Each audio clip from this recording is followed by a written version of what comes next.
अस्सलामुअलैकुम dear students. अब हम एक्सरसाइज 3.2 के जो बोर्ड के वाले से नेक्स्ट इंपॉर्टेंट क्वेश्चन हैं उनको सॉल्व करते हैं। हमारे पास क्वेश्चन नंबर 12 है जो कि इम्पोर्टेंट है और क्वेश्चन नंबर 14 है जो कि इम्पोर्टेंट है। ठीक है, क्वेश्चन नंबर 12 हमारे पास जो है उसके हमारे पास 4 पार्ट्स हैं।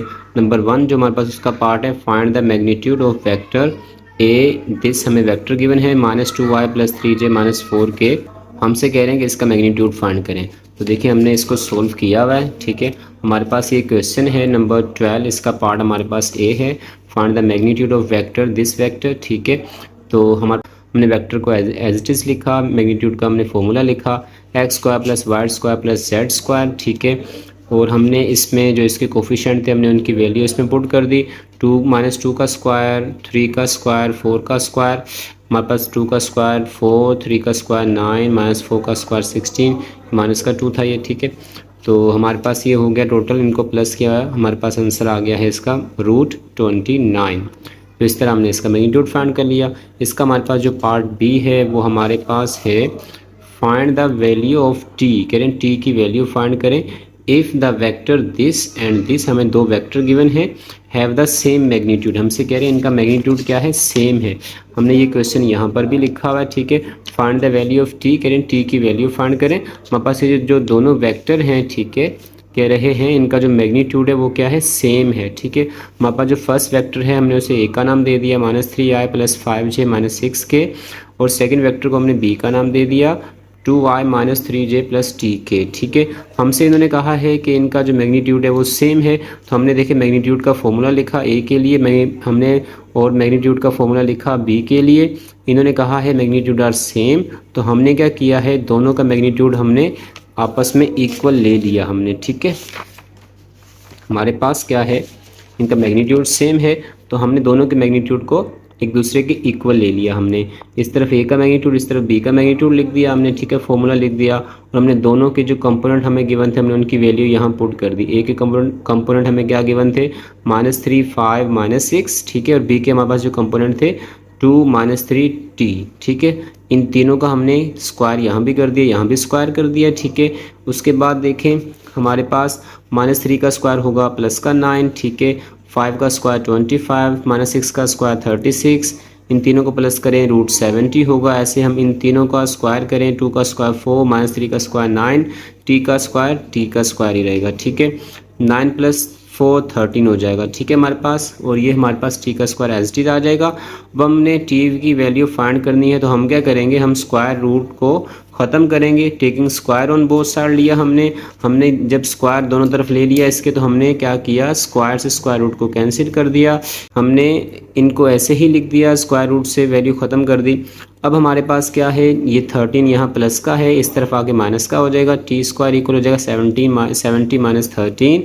इसको माइनस करें, हमारे पास आंसर आएगा 57। ठीक है, हमने टी फाइंड करना है, तो हम स्क्वायर को ख़त्म करने के लिए हमने दोनों तरफ स्क्वायर रूट अप्लाई कर दिया। तो देखिए हमने जब स्क्वायर रूट अप्लाई किया तो क्या होगा, स्क्वायर से फिर से स्क्वायर रूट कैंसिल हो जाएगा, हमारे पास यहाँ प्लस माइनस का साइन आ जाएगा, और हम क्या करेंगे, इसको रूट में लिख दिया, और यही हमारे पास टी का आंसर है। ठीक है, तो इसके बाद हमारे पास जो इसका पार्ट सी है वो हमारे पास है, फाइंड द वेक्टर। हमसे कह रहे हैं वेक्टर फाइंड करें whose magnitude is 5 times the length of vector a. हमसे कह रहे हैं कि हम क्या करें, वेक्टर फाइंड करना है हमने जिसका जो मैग्नीट्यूड है वो 5 टाइम्स है लेंथ ऑफ वेक्टर ए के। ठीक है, एंड इस इन द अपोजिट डायरेक्शन, वो क्या है, उसके अपोजिट डायरेक्शन में है। ठीक है, ऑफ वेक्टर ए के क्या है, अपोजिट डायरेक्शन में है। ठीक है, तो हमने इसके लिए क्या किया, हमें वेक्टर ए ये गिवन था। ठीक है, और जो उसकी लेंथ है हमसे उन्होंने कहा है, जो उसकी लेंथ है जो वेक्टर की, जिसकी हमने क्या कहते हैं, फाइंड द वेक्टर मालूम करना है, उसकी जो लेंथ है उन्होंने कहा है 5 टाइम्स है नेगेटिव डायरेक्शन में। क्यों, उन्होंने कहा है अपोजिट डायरेक्शन, इसका मतलब है उसकी जो लेंथ है वो उसके, इसका मतलब क्या हुआ, हमारे पास जो उसकी डायरेक्शन है वो अपोजिट हो गई, मतलब -5 होगी। 5 गिवन था तो -5 ले लिया हमने, -5 वेक्टर ए कर दिया। ठीक है, -5 लिखा, वेक्टर ए हमने एज इट इज लिख दिया, और हमसे कह रहे हैं फाइंड द वेक्टर हमने मालूम करना है। इसका मतलब हम क्या करेंगे, -5 को मल्टीप्लाई करवा देंगे, इसकी जो डायरेक्शन है यूनिट वेक्टर है उससे मल्टीप्लाई करवा देंगे। ठीक है, तो हमने -5 लिखा, और हमारे पास ये यूनिट वेक्टर का फॉर्मूला है वेक्टर अपॉन इट्स मैग्नीट्यूड। ठीक है, हम सबसे पहले यहाँ पर क्या करेंगे, हम इसका मैग्नीट्यूड फाइंड कर लेंगे। हमने इसका मैग्नीट्यूड फाइंड किया, हमने उसका फॉर्मूला लिखा हो और हमारे पास वेक्टर ए के कंपोनेंट थे। हमारे पास क्या थे उसके कंपोनेंट, 4 - 5 6, 4 का स्क्वायर -5 का स्क्वायर, 6 का स्क्वायर, 4 का स्क्वायर 16, 5 का स्क्वायर -5 का स्क्वायर 25, 6 का स्क्वायर 36। तीनों को प्लस किया, हमारे पास आंसर आ गया √77। और इसी के साथ हमने क्या किया, इसका मैग्नीट्यूड फाइंड कर दिया है। ठीक है, इसके बाद देखिए हमने क्या करना है, इस फॉर्मूले में हमने वैल्यू पुट कर देनी है। हमारे पास ये फॉर्मूला है, हमने इसमें वैल्यू पुट कर दी। हमारे पास ये फॉर्मूला देखिए -5 एज इट इज़ आ गया, ऊपर वेक्टर आ गया है। ठीक है, वेक्टर ए आ गया है, अपॉन में क्या आ गया है, उसका मैग्नीट्यूड आ गया हमारे पास। ठीक है, अब हमारे पास ये जो -5 है ये मल्टीप्लाई हो रहा है, हमने इसको मल्टीप्लाई करवा दिया। 5 4 = 20, -20, 5 5 = 25, प्लस का 25, माइनस प्लस हो गया, प्लस माइनस का हो गया, 6 5 = 30, अपॉन में इसका मैग्नीट्यूड एज इट इज़ आ गया। अब हमने क्या किया है, हमने जो इसके अपॉन में डिनोमिनेटर में वैल्यू लिखी थी, हमने सारी वैल्यू जो है ऊपर हमारे पास जो वेक्टर था, हमने आई जे के, हमने उन तीनों के नीचे उसकी वैल्यू लिख दी। ठीक है, तो इस तरह हमने इसका वेक्टर फाइंड कर लिया जो कि हमारे पास आया है ये। ठीक है, तो उम्मीद करते हैं आपको ये समझ आ गया होगा। इसके बाद हमारे पास इसका पार्ट डी है। ठीक है, वो हमारे पास क्या है, इसका पार्ट डी हमारे पास है एक्सप्रेस वेक्टर। हमसे कह रहे हैं वेक्टर को एक्सप्रेस करें। ठीक है, फाइंड वेक्टर ए हमारे पास ये गिवन है as a product of its magnitude and direction. किस तरह हम उसे एक्सप्रेस करें, उसको इस तरह फाइंड करें कि जो हमारे पास क्या कहते हैं, जो वेक्टर है वो क्या हो, प्रोडक्ट ऑफ इट्स मैग्नीट्यूड हो और डायरेक्शन के हो। ठीक है, हमें वेक्टर ए ये गिवन है। ठीक है, हमारे पास देखें प्रोडक्ट ऑफ इट्स मैग्नीट्यूड और उसकी डायरेक्शन। ठीक है, ये हमारे पास प्रोडक्ट ऑफ क्या है, ये प्रोडक्ट मल्टीप्लाई हो रहे हैं, ये मैग्नीट्यूड होगा इस वेक्टर ए का, ये उसकी डायरेक्शन हो जाएगी। डायरेक्शन मीन उसका यूनिट वेक्टर हम फाइंड कर लेंगे। ठीक है, तो इसके साथ अब हम क्या करेंगे, सबसे पहले अब हम जो है क्या करते हैं, देखिए हमने सबसे पहले क्या किया, हमने इसका मैग्नीट्यूड फाइंड कर लिया। हमारे पास मैग्नीट्यूड का फॉर्मूला क्या है, हमारे पास ये हमारे पास मैग्नीट्यूड का फॉर्मूला है। ठीक है, हमने इसमें वैल्यू पुट कर दी। हमारे पास देखें -2 का स्क्वायर 4, 4 का स्क्वायर 16, -6 का स्क्वायर 36। ठीक है, और उसके बाद देखिए हमारे पास क्या है, ये हमने इन तीनों को प्लस कर लिया। हमने जब इन तीनों को प्लस किया हमारे पास इसका आंसर आ गया, मैग्नीट्यूड हमारे पास इसका आ चुका 56। ठीक है, और हमने देखें अब इसको मज़ीद फर्दर सोल्व किया है। 56 को हमने कि हम इसको यूँ भी लिख सकते हैं, 4 × 14 ये 56 होता है। और हमारे पास देखें 4 जो है वो 2 का स्क्वायर होता है, और ये 4 को हम रूट से बाहर लिखेंगे तो ये 2 बच जाएगा, 2√14 बच जाएगा। ठीक है, हमने इसे यूँ लिख दिया, इसका हमारे पास इसका मैग्नीट्यूड ये आ चुका है। इसके बाद देखें हमने इसे क्या किया है, हमने अब यूनिट वेक्टर फाइंड करना था, इसकी डायरेक्शन, उसका हमारे पास फॉर्मूला आता है वेक्टर अपॉन इट्स मैग्नीट्यूड। ठीक है, हमारे पास वेक्टर क्या है, हमारे पास ये वेक्टर गिवन है, हमने वेक्टर लिख दिया -2y + 4j - 6k, हमारे पास ये वेक्टर गिवन है। और इसका मैग्नीट्यूड हम पहले से फाइंड कर चुके, हमने वो लिख दिया।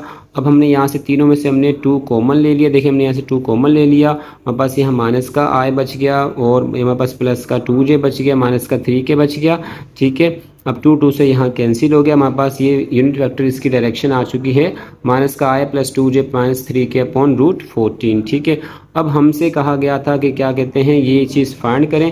अब हमने इसमें ये वैल्यू पुट कर देनी है। ठीक है, हमारे पास क्या है, ये मैग्नीट्यूड है और क्या है, डायरेक्शन है, इनका प्रोडक्ट है आपस में। ठीक है, हमारे पास देखिए ये हमने मैग्नीट्यूड है प्लस और मल्टीप्लाई, इसका हमारे पास मैग्नीट्यूड है और क्या है, डायरेक्शन का प्रोडक्ट है आपस में। हमने मैग्नीट्यूड की वैल्यू यहाँ पुट कर दी, मैग्नीट्यूड हमारे पास क्या था 2√14, ये हमारे पास आ गया। और इसकी डायरेक्शन हमारे पास क्या आ चुकी है, इसकी डायरेक्शन हमारे पास ये आ चुकी है, हमने इसको लिख दिया। ठीक है, और हमने देखिए इसको नेक्स्ट स्टेप में हमने इसे सिर्फ ब्रैकेट में लिख दिया।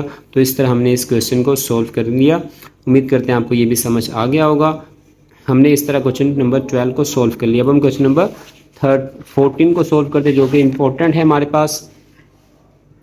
क्वेश्चन नंबर 14 में हमसे ये कह रहे हैं, ठीक है, कि if S and T are the mid point of PR and QR, कह रहे हैं अगर S और T मिड पॉइंट है PR और QR के, ठीक है, show that ST vector ST जो है वो बराबर है हाफ PQ के। ठीक है, हमसे कह रहे हैं हमने इस चीज़ को प्रूव करना है कि लेफ्ट साइड राइट साइड के इक्वल है।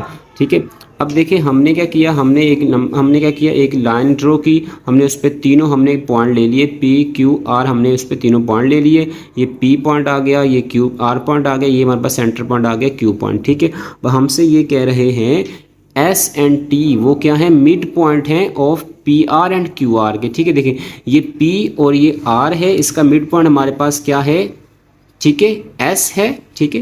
ये क्यू तो हमारे पास मिड पॉइंट था ही, ठीक है। ये कह रहे हैं इनका जो मिड पॉइंट है वो एस है, पी आर का मिड पॉइंट एस है, और टी किसका मिड पॉइंट है, क्यू आर का। ये देखिए हमारे पास क्यू आर है, इसका मिड पॉइंट हमने ले लिया टी, ठीक है।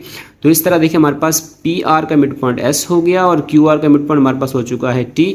अब वैसे भी देखें हमारे पास हमने ये जो प्रूफ करना है, हमारे पास क्या है, एस टी, वो क्या है, एस टी इक्वल है 1/2 पी क्यू के, ठीक है। देखिए पी क्यू हमारे पास ये पूरा डिस्टेंस यहाँ से यहाँ तक है, ठीक है। और जो एस टी है वो देखें, अगर ये देखें पी आर ये पूरा एक डिस्टेंस था, पी क्यू क्या है, इसका हाफ है, पी क्यू क्या है, पी आर का हाफ डिस्टेंस है, और जो हमारे पास जो एस टी है, ठीक है, वो हमारे पास क्या है, हाफ डिस्टेंस है क्यू आर का, ठीक है। तो इसका मतलब हमारे पास ये हुआ, देखें अगर हम क्या करें, पी क्यू को डिवाइड करवा दें हम किससे, 2 से डिवाइड करवा दें, हमारे पास जो डिस्टेंस आएगा वो हाफ डिस्टेंस होगा, वो हमारे पास किसके बराबर होगा, एस टी के ही बराबर होगा। तो ये देखेंगे हमारे पास डायग्राम से भी यहाँ पर प्रूव हो रहा है कि हमारे पास जो हाफ डिस्टेंस है वो, अगर हम पी क्यू को 2 से डिवाइड करवा दें तो हमारे पास किसके इक्वल आएगा, एस टी के इक्वल आ जाएगा, ठीक है। तो हमने अब इसके बाद हमने क्या किया, हमने अब मिड पॉइंट का हम यहाँ फॉर्मूला यूज़ करेंगे, ठीक है। हमसे कहा गया कि मिड पॉइंट है, ठीक है, एस और टी क्या है, मिड पॉइंट है, ठीक है, इन दोनों के। तो हमने यहाँ मिड पॉइंट का फॉर्मूला हमने यहाँ पर यूज़ कर लिया। हमारे पास मिड पॉइंट का फॉर्मूला क्या होता है, हमने एस और टी का मिड पॉइंट लिखा।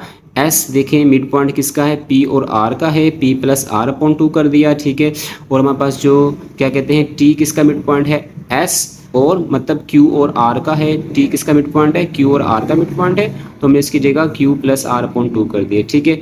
अब हमारे पास जो कंडीशन गिवन है, हमने ये वाली कंडीशन हमने दोबारा यहाँ पर हमने ये कंडीशन यहाँ लिख दी, S T is equal to 1/2 P Q, और हमारे पास जो एस टी है वो किसके बराबर होता है कि हम जो है फाइनल में से इनिशियल वैल्यू को माइनस कर देंगे, टी माइनस एस कर देंगे, ठीक है। ऐसे ही पी क्यू का मतलब क्या है, हम क्या करेंगे, क्यू में से पी की वैल्यू माइनस कर देंगे, ठीक है।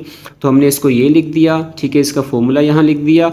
अब हमारे पास टी और एस जो है हमारे पास उसका मिड पॉइंट हमारे पास है एस और टी का, हमने उन दोनों की वैल्यू यहाँ पुट कर दी, टी और एस की। टी की value Q plus R upon 2, S की वैल्यू हमने लिख दी है पी प्लस आर अपॉन 2, ठीक है। और इसको हमने ऐसे ही लिख दिया, ठीक है। पूरी वैल्यू 1 से मल्टीप्लाई होकर यही आ गई, अपॉन में 2 एज इट इज आ गया, ठीक है। अब हमने क्या किया, हमारे पास एलसीएम सेम आ रहा है, दोनों के नीचे 2 है, सेम वैल्यू सेम एलसीएम आ गया, ठीक है। हमारे पास एलसीएम 2 आ गया है। अब क्या होगा, Q plus R as it is लिखा, माइनस का पी प्लस आर हमने लिख दिया, माइनस मल्टीप्लाई होगा पी से, तो माइनस का पी प्लस माइनस माइनस का आर हो जाएगा, जिससे क्या होगा हमारे पास ये जो प्लस का आर और माइनस का आर हमारे पास क्या हो जाएगा, कैंसिल आउट हो जाएगा, प्लस का माइनस का आर क्या कैंसिल हो जाएगा, और हमारे पास यहाँ बच जाएगा क्यू माइनस पी बच जाएगा अपॉन में 2, और यहाँ हमारे पास पहले से ही मौजूद था क्यू माइनस पी अपॉन 2। तो इस तरह हमने क्या कहते हैं इस क्वेश्चन को प्रूव कर लिया। देखिए हमारे पास जो लेफ्ट हैंड साइड है वो इक्वल आ चुकी है राइट हैंड साइड के, जिससे हमारे पास प्रूव हो चुका है कि S T is equal to 1/2 P Q, ठीक है, हैंस प्रूव। उम्मीद करते हैं आपको ये क्वेश्चन समझ आ गया होगा। अगर आपको वीडियो अच्छी लगी हो तो आप इस वीडियो को शेयर कर सकते हैं अपने दोस्तों को, और हमारे चैनल को सब्सक्राइब कर सकते हैं। थैंक यू, अल्लाह हाफिज़।